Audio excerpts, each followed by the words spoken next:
What's up, everybody? It's Meech. You're tuned into On the Radar, where we cover health, fitness, and tech. Currently on the radar is the Skullcandy Venue. They're active noise canceling wireless over-the-ear headphones. As you can see, they come with this nice carry case, a standard USB charger cable, and a 3.5 aux cable. That's right out of the box. It has rapid charging, so you can get 5 hours of playtime with just 10 minutes of charging. It also has a monitor mode so that you can be able to hear your surroundings while still playing your music. It's definitely good if you're somewhere like, let's say, a train station, or you're at an airport and you're listening to your music, but you still need to hear announcements or things like that. It's definitely good. It has a microphone like all headphones do nowadays, so you can take phone calls. But the cool thing is the display that allows you to monitor your battery levels, so you know how much battery life that you have at all times.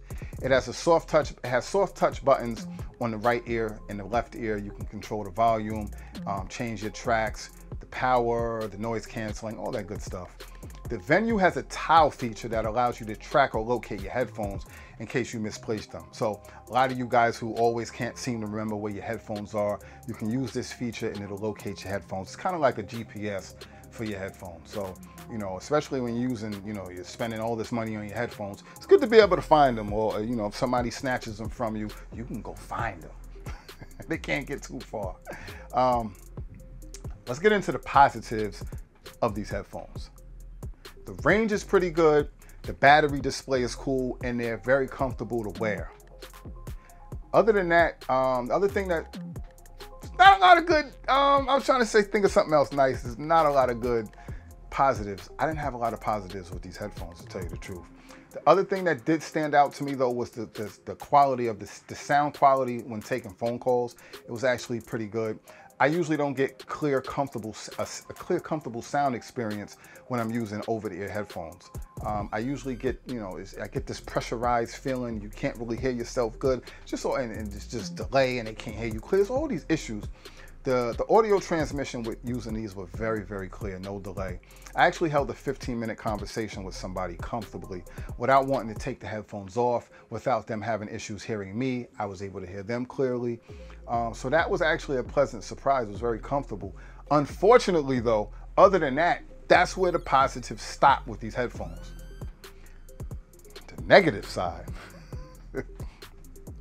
I did not like the build quality at all with these headphones.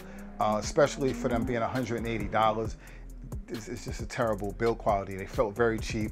They're full plastic and they're creaky. They make a lot of noise. They just don't feel good. They remind me why I stopped using Skullcandy headphones in the first place. I used to use them a lot back in the days, but always after a couple of months they would always break, especially in the extension area. It's always all plastic. They would always seem to just crack or dislocate.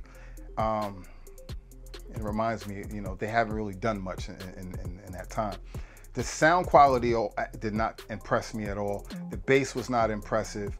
I'm a bass guy. The bass sucked. The highs, it was just a lot of with the vocals at the end of the vocals. And it was, not only was it extremely annoying, but it usually made it difficult to listen to, especially at high volumes. I always found myself turning the music down to escape that sound. And after a while, I always just took the headphones off and used a different pair of headphones. It was just not a good listening experience to me. I also had the bass distort a few times, which was like ridiculous. That's just totally unacceptable. The bass should not be distorting. It has active noise canceling, meaning you can't turn it on or off, and even that, it wasn't impressive at all.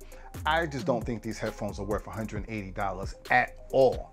They remind me build quality wise of the Sound PA2 headphones that I recently reviewed, and mind you, those are $40 headphones. I actually enjoyed using those headphones. The bass was way better than these Skullcandies. The highs wasn't as good, but you didn't get that annoying all the time. So, it just doesn't make no sense why these headphones were put out and why these headphones are $180. The Leonard NC80 headphones that I recently reviewed, those are in a whole different league than these headphones, and those headphones are under $100. What are you doing, Skullcandy? What are you doing? So I'll leave the link for those headphone reviews that I did, as well as the Amazon link for those, so you can check those out, for the Leonard and the Soundpeats. But there's nothing as far as the audio quality or the style that impressed me about these Skullcandy headphones. I really don't like them. They're terrible in my opinion. They are definitely not radar approved. I will put the link in the description so you can check them out, maybe read some other reviews on them, and just, you know, do some further research to gather your own opinion on them. But I don't recommend these headphones at all. Until next time, thank you for tuning in. Stay focused, stay fit. Please hit that like button, show your support. Definitely hit the notification bell so you can be alerted the next time something else pops up on the radar. Salute.